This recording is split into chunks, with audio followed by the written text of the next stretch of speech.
Драги слушателки, еве не во уште една епизода на програмата Жени со надеж. Добро дојдовте.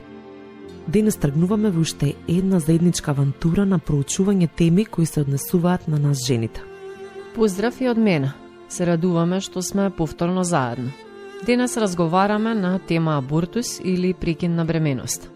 Сигурна сум дека имаме доста информации за оваа тема од лично искуство или искуства во обкружувањето, но секако не е на одмет да слушнеме и научиме уште по нешто. Сандра, мислам дека темата е одлична. Може би не е секогаш лесно да се зборува за ова, бидејќи е навлегување во интимата на личноста, но е од исклучително значење токму затоа што нејзините последици прераснуваат во убиство. Се надевам само дека ќе ги поттикнеме нашите слушателки на понатамошно проучување на темата, на отвореност, може би да променат некои ставови и да бидат храбри да застанат во одбрана на своите уверувања.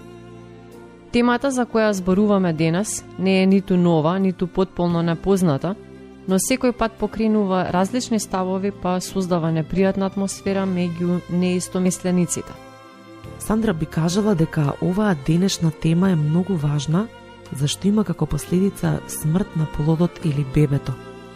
Навистина мислам дека е потребно да дознаеме малку повеќе, за да можеме да донесеме исправна одлука. Денес ќе се занимаваме со дефинициите, медицинскиот, психолошкиот и духовниот аспект на оваа тема и сигурна сум дека ќе биде многу корисно и интересно. Да, со оглед на тоа што го спомна медицинскиот и психолошкиот аспект, тука секако ќе ја вклучиме Моника, а во вториот дел од епизодата ќе се занимаваме со духовниот аспект и ќе ги подкрепиме своите ставови врз основа на она што го пишува во Светото писмо.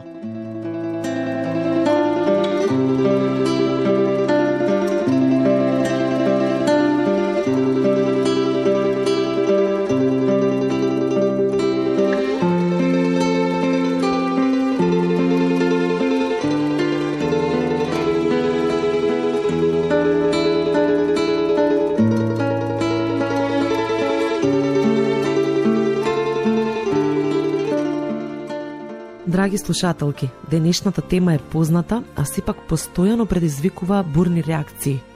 Моника, ти благодарам што ќе ни помогнеш подобро да ја разбереме и оваа тема.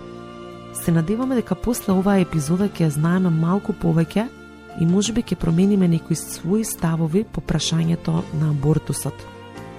Секако, Нена, јас сум подготвена колку што може да се биде, кога се во прашања вака предизвикувачки теми, и ќе се потрудиме да дадеме некои општи дефиниции, да ги запознаеме нашите слушателки со основните презнаења кога е во прашање абортусот, а потоа ним ќе ми ја препуштиме одлуката каков став ќе заземат за ова прашање. Моника, за почеток, како би можеле да го дефинираме абортусот и кое е поширокото значење на овој термин? Основната дефиниција за абортус е следнава. Абортус е гинеколошка интервенција која подразбира прекин на виталната бременост со старост до 10 недели. Кај пациентки кои имаат повеќе од 16 години, доколку се работи за трудница помала од 16 години, неопходна е согласност од родител-старател. Во поширока смисла е во уште една дефиниција, абортусот е прекин на бременоста со отстранување или исфрлање на ембрионот или фетусот од матката пред способноста на човечкиот плод за живот. Настанува или поради смрт на фетусот или резултира со негова смрт. Абортусот може да настане спонтано поради компликации во текот на бременоста или може да се предизвика. За да ја задоволи дефиницијата за абортус, мора да се случи пред 28-та недела од бременоста, под услов должината на плодот да биде помала од 35 см, а тежината помала од 1000 грама.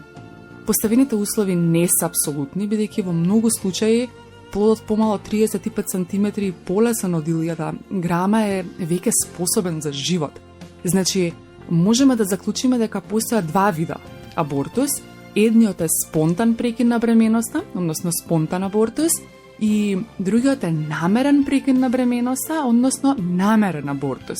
За спонтан абортус се смета загуба или смртта на бебето до 20-та недела од животот, А намерен абортус најчесто се прави до 10-та недела без конзилиум, односно препорака од лекар.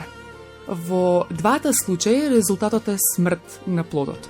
Она што ги разликува се причините и намерата пред се на мајката, во чиј организам е сместен плодот, ембрионот, фетусот или бебето, зависи од развојната фаза и терминологијата која сакаме да ја користиме. А токму таа терминологија е понекогаш значајна, бидејќи за неа се крие намерата некои нешта да се представат на одреден начин. Така, Моника, ние во нашите разговори се трудиме да зборуваме многу отворено за се, па така ќе правиме и овој пат. Кажи ни, кои се најчестите причини за спонтан абортус? Спонтаниот абортус може да биде предизвикан од голем број фактори, а меѓу нив најчесто се хромозомски и генетски абнормалности, инфекции, изложување на опасна животна средина и обкружување како што е високо ниво на радиација или токсини, хормонални проблеми, абнормалности на матката, неспособност на грлото на матката. Грлото на матката се отвара прерано во средината на бременоста без знаци на болка или контракции.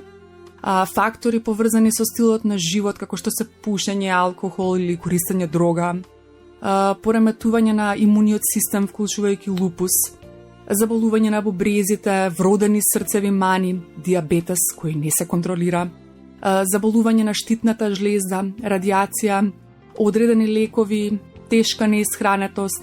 Покрај се ова, жените мора да имаат зголемен ризик од спонтан абортус и поради годините истражувањата покажуваат дека ризикот е 12% до 15% кај жени во 20-тите години, дека тој се зголемува на околу 25% кај жени во 40-тите години.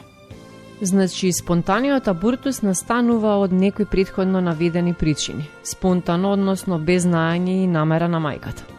А кои се најчести причини за намерниот абортус? Една од најчестите причини поради кои мајката одлучува дека сака да прекине бременоста е нејзината неподготвеност да стане мајка. Често тоа се емоционални причини, како што се страв, осуда од околината, неприфаќање на одговорноста од партнерот и негов притисок да се реализира абортусот и слично. И тоа се најчести причини кај младите жени. Кај оние кои се веќе во брак, тие причини се не сакаат повеќе деца, немаат доволно материјални услови, постои желба да се посветат на кариера и слично. Наместо да се користи соодветна заштита за да се спречи зачнувањето, абортусот често пати се користи како метод за контролирање на бројот на деца во семејството. Не е мал бројот на абортуси кои се реализирани со цел контролата на полот на детето, односно посебно во Кина и Индија, повеќе се ценеле момчињата, па голем број фетуси од женскиот пол поради тоа намерно се убивале. Тука се и причините како инцест, односно зачнување кое настанало како последица на силување. Покрај овие лични и психолошки причини, тука се и причините кои имаат некое медицинско втемелување. Некогаш абортусот е неопходен за да се зачува животот на мајката, например, кај вонматерични бременности или кога фетусот умрел внатре во матката, или ако се утврди одредени малформации или генетски предиспозиции за сериозни заболувања на детето и така натаму. Намерниот абортус може да се изврши по хируршки пат, тоа е најчест зафат, потоа со употреба на лекови и на крај со употреба на различни алтернативни методи како билки, одредена масажа, користење различни помагала и слично. Намерниот или планираниот абортус е тема која секогаш предизвикува многу реакции. Значајно е да се напомене дека точниот број на направени абортуси на годишно ниво, како на државно, така и на светско, никако не може прецизно да се утврди. Голем број абортуси се прават во приватни клиники, ординации, понекогаш и во домашни услови, така што тоа никогаш не се пријавува кај надлежните медицински служби, ниту е опфатено со статистиката. Во Македонија, според статистиката, годишно се извршуваат околу 5000 абортуси, а неофицијално се смета дека ги има и многу повеќе. На светско ниво се смета дека има повеќе од 73 милиони абортуси во текот на една година. и бројките се навистина големи. Последиците кои може да настанат по абортусот по здравието на жената се неможност за раѓање, односно стерилитет, склоност кон спонтани абортуси во наредните бременности, разни видови оштетување на репродуктивните органи, инфекции и слично. Тоа се медицинските, односно физичките последици, психолошките, ќе ги разгледаме малку подоцна. Моника, каков е односот кон намерниот абортус од страна на општествената заедница со посебен акцент на верските заедници? Нена, ова е прашање кое навистина може да има долги и исцрпни одговори. Општествената заедница е збир од поединци, од кои секој има свое мислење на некоја тема. Сепак, мнозинството секогаш зазема некој став и им го наметнува на сите. Глобално, гледајќи го светот како целина, околу 59% од населението живее во држави кои потполно го либерализирале абортусот и тој може да се реализира на барање на мајката, без посебно наведени причини. Останатите 41% од жителите живеат во земји кои одобруваат абортус само во одредени случаи, односно кога е загрозен животот на мајката или кога бременоста е последица на силување, инцест и слично. Законите се менуваат под притисок на трендовите и јавното мислење.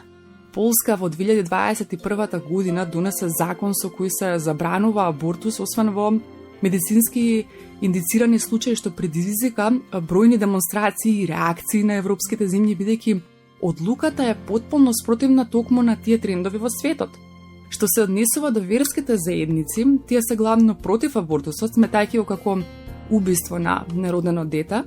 Ставот на католичката и православната црква, како и на повеќето други христијански деноминации, е дека абортусот е грев, бидејќи животот почнува со самото зачнување.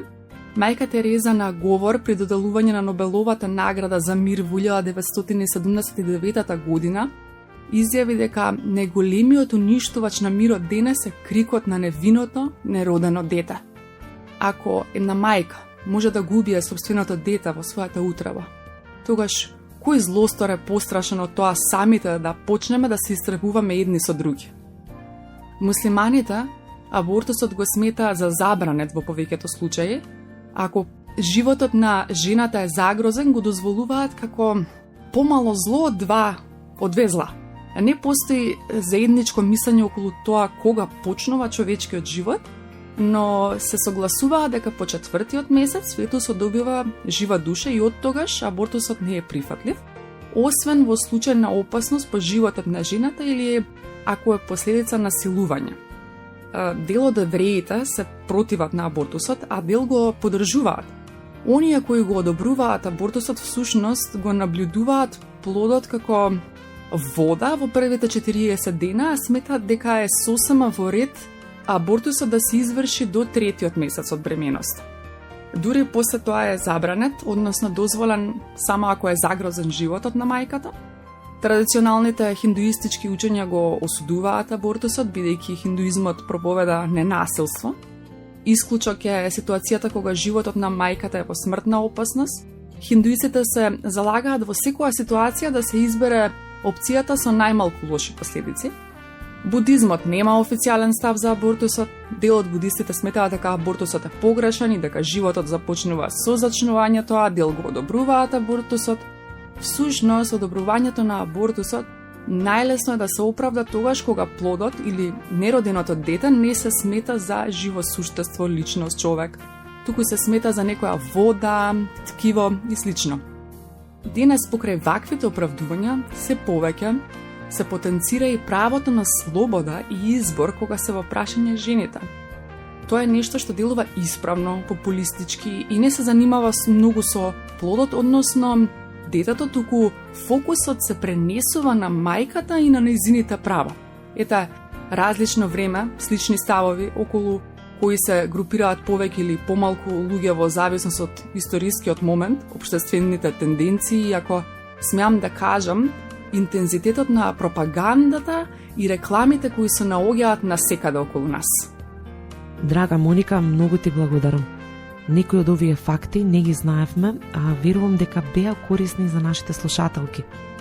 Бидејќи оваа тема е комплексна и има уште толку многу детали кои би сакале да ги допреме, предлагам овде да застанеме денес, а да се вратиме на темата во наредната епизода. Тогаш уште подетално ќе зборуваме за некои морални ставови, за психолошките последици од абортусот врз жената, но и врз целото семејство.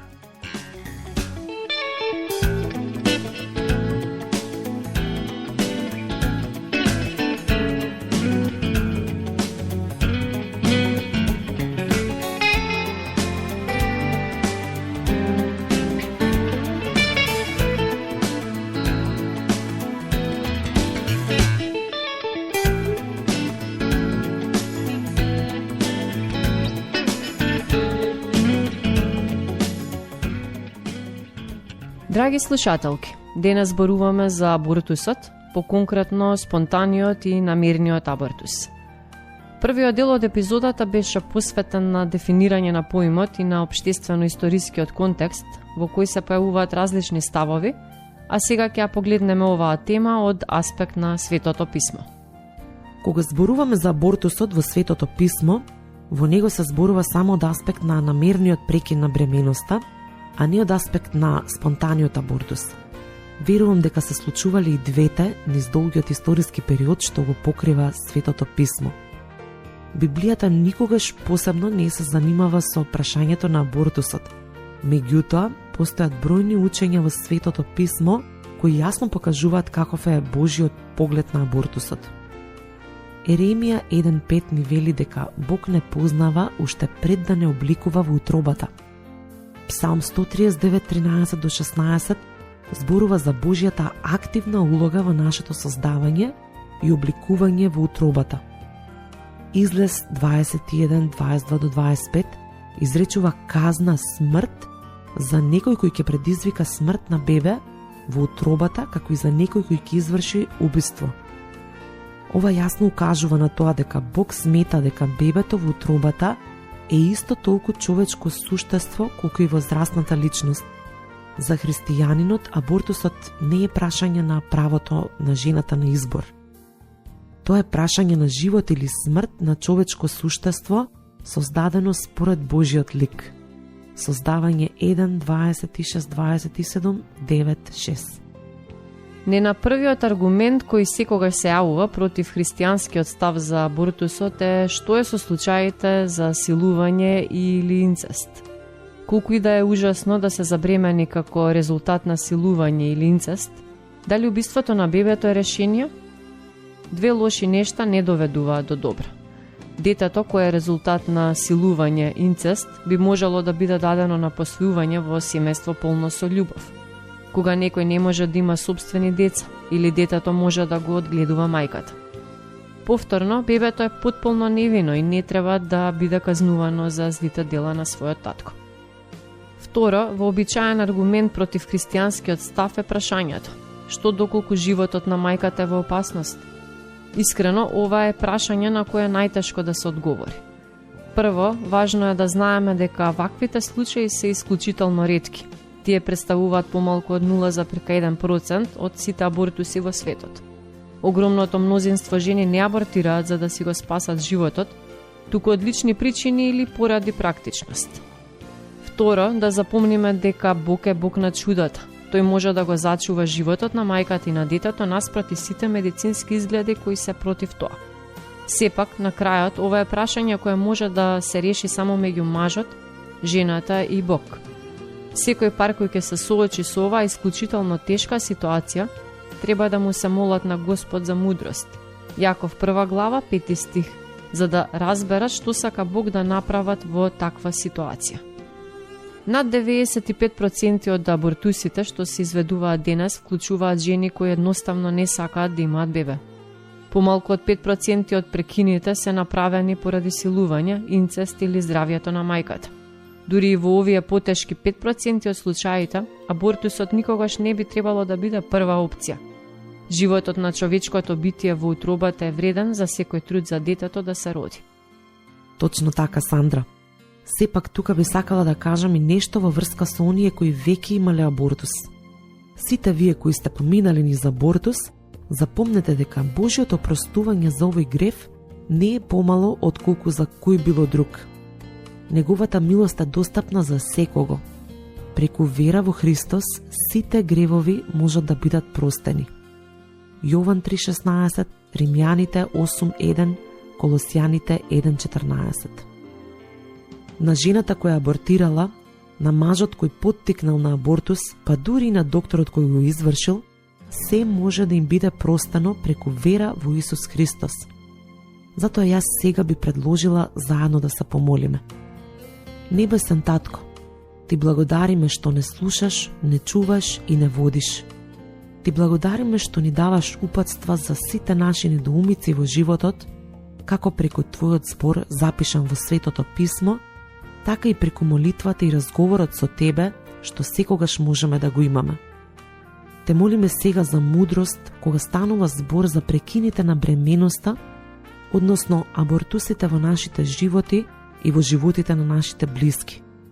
Прости ни ги нашите гревови и помогни ни да можеме на мудар начин да укажеме на Твојата волја на оние кои можеби се во недоумица или кои дури допрва ќе ги сретнеме на нашиот пат. Те молиме за трезвени ставови на луѓето на власт кои одлучуваат за оваа тема и те молиме да ги заштитиш нашите бебиња кои се без можност да се одбранат од човечката волја и намера. Во името на Исус Христос те молиме и ти благодариме.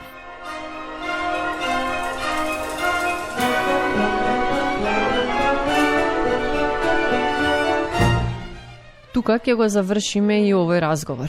Темата е многу важна, па ќе ја истражиме пак во следната епизода. Во неа ќе зборуваме подетално за психолошките последици од абортусот врз жената и семејството воопшто, но и за христијанските ставови кои се однесуваат на оваа тема. Ве поздравуваме до следната епизода. Не заборавајте дека сте вредни, скапоцени и сакани во Божите очи. Ако сакате да споделите некое ваше искуство или животна приказна, пишете ни на имејлот zenisonades@gmail.com или на Инстаграм и Фејсбук под името Жени со надеж. Останете со нас и Бог нека ве благослови.